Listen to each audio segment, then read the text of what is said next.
Vegeta has fought gods, died twice, and blown up a planet after having saved it just to prove a point.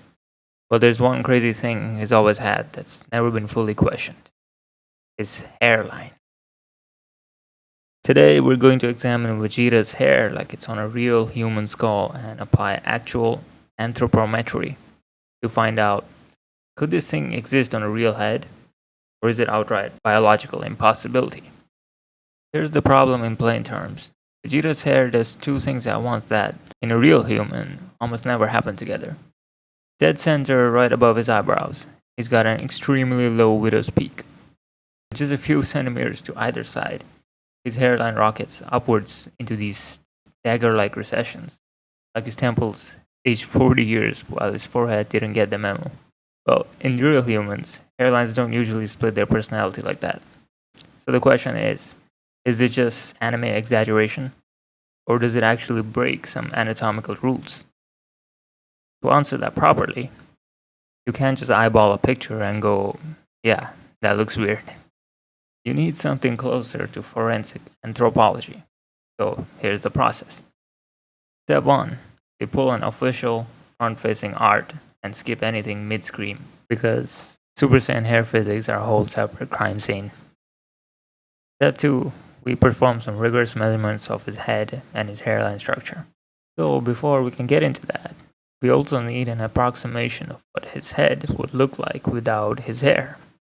So here it is. By the way, you can slap an extra eye onto that and it becomes Tien, or had Goku's hair, and now he just looks like him. Well, anyways, here's the data that comes out from the measurements. And then step 3, you take the raw measurements and standardize them for perspective using a very sophisticated mathematical technique called ratios. And then we compare. Now, we're not comparing Vegeta to the average guy on the street. Most people don't have a widow's peak dramatic enough to double as a Dracula cosplay. So the comparison group here is specifically people who already sit at the more extreme end of the hairline variation. Guys with pronounced textbook widow's peaks, people with congenital high hairlines, and men across the various stages of the temple recession. Basically, we're comparing Vegeta to humanity's hairline overachievers to figure out if it still breaks the curve. So, using the measurements that we obtained, the distance from Vegeta's central peak out to each temple recession comes out to roughly 40% of its head's total width. So, for context, even guys with naturally deep textbook widow's peaks, they rarely clear like 10 to 15% of the same measurement. So Vegeta's version is doing something like 3 to 4 times that. Even the sharpest naturally occurring human examples don't go that far. This isn't he's got a mature hairline. This is like a hairline having a crisis.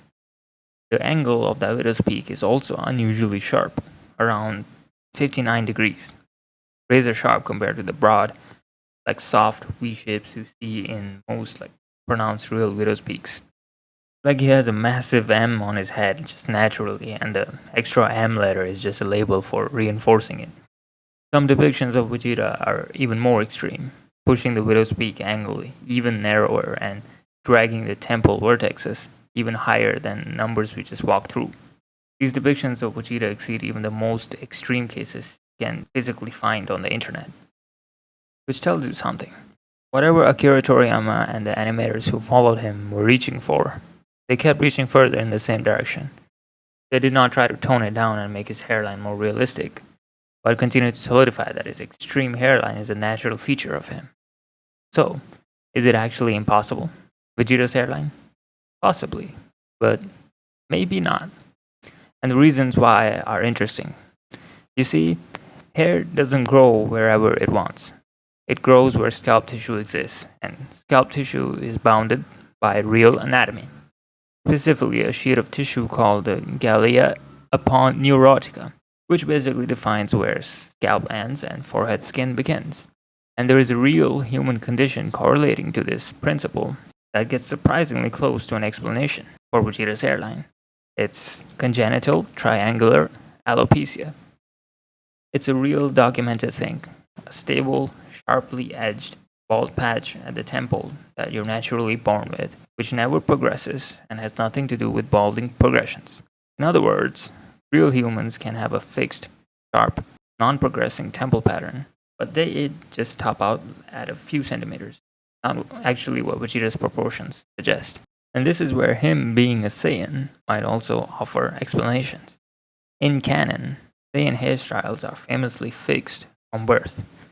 Goku's hair as a baby is the same as Goku's hair as an adult.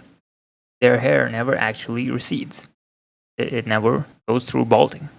That detail lines up suspiciously well with the natural pattern we just described with the earlier condition.